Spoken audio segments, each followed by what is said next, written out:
On je odabran isključivo zbog svojih mogućnosti. Tu je ko garant klubske budućnosti. U teškim trenucima da bude tu za kliku i do kraja da se bori i održi ekipu.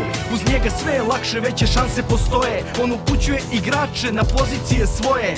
Ideje trenera čini na terenu. On predstavlja klub i stvara sliku o njemu.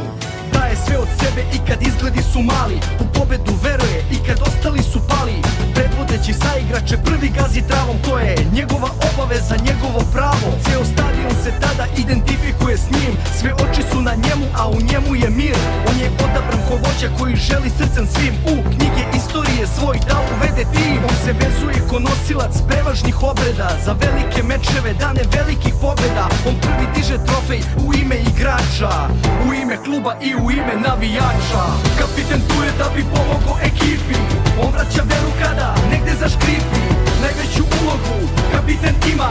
On jača duh i poverenje tima. Kapiten Ciki tak, hej, hej, hej. Birali sme, eto tak, hej, hej, hej. Zelena, bijela, to su farby naše. Roztrháme siete a víťazstvo je naše.